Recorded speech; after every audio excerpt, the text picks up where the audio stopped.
Hola amigos, it's Will here at Will's Custom Figures, coming at you today with a big bad breakdown of my custom Marvel Legends Siryn figure. So please guys, sit back and relax. I want to talk you through why and how I made her and everything else in between. So firstly, let's start with why. Well, I don't know if you guys have seen, but Hasbro did their own version of Siryn. This is their body. Thank you so much Hasbro for doing that. And they put this head on it.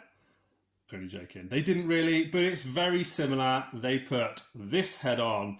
As you can see, the paintwork is really, really bad. I'll get rid of WWE ECW Sabu figure there. I don't know if you can see how terrible this paintwork is.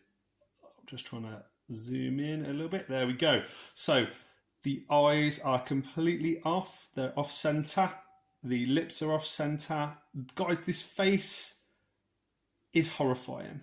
It's really, really not very good. She isn't shouting. Most people know now that there's been a lot of QC issues by Hasbro recently.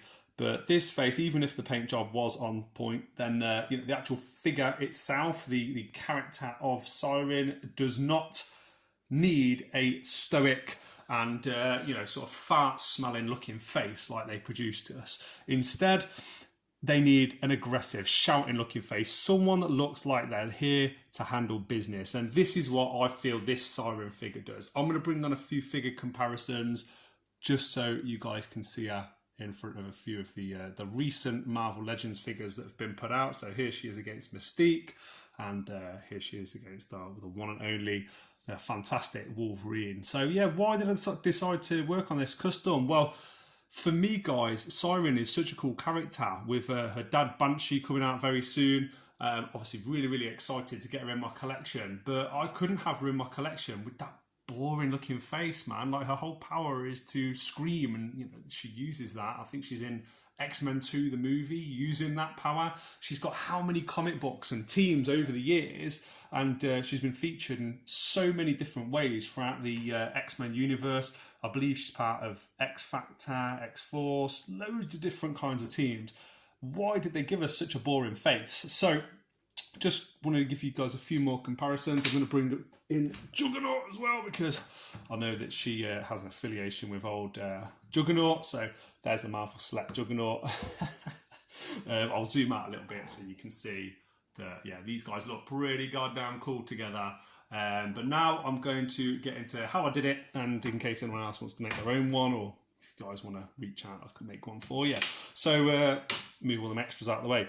As you can see here, it is just the normal Siryn base. Oh, I love the base. The base was absolutely bang on. It's got this cape that attaches up here onto the shoulders. There's so many nice features. The little hole on the back. So I've got some wire.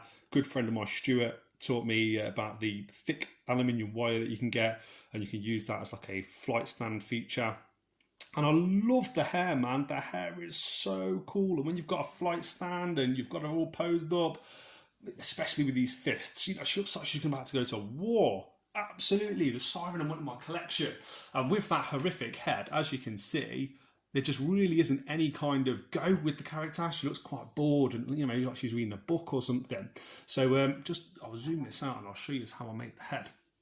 So I got the Marvel Legends Rogue figure. This was the Rogue figure that came with Pyro, and I didn't pick that up, but I had to in the end when I saw like how aggressive the face was. The hair doesn't fit perfectly, but it's hair that's flowing, guys, so it doesn't really matter. I boiled the original Siryn head happily, popping that hair off. I had to use a scalpel a little bit, but mainly it just pulled off. Did the same thing with the Rogue figure, and I'll just zoom in a little bit so I can show you guys. It doesn't actually fit perfectly under here. You can see there's a gap at the back. I couldn't overlook that though because of how I pose her. And then just super glued it in position. The head pops on perfectly, whether or not she's sort of looking down like this, looking up, flying. This sort of pose looks cool from pretty much every angle. I'll then give it a repaint with Vallejo Fire Orange. And I just wanted there to be a little bit more than just the singular orange that they coloured it in. And I am so happy with how it's turned out. I love the yellows, I love the greens. I've got my Banshee on order, her father to go with it as well. Just going to stand her up. Easy for me to say, harder for me to do. And these are going to be an absolute centerpiece for me in my X-Men collection. I'm so happy with how she turned out. She looks like she's there to handle some bad guys and to absolutely whoop some ass. And that is how I will be having her in my collection.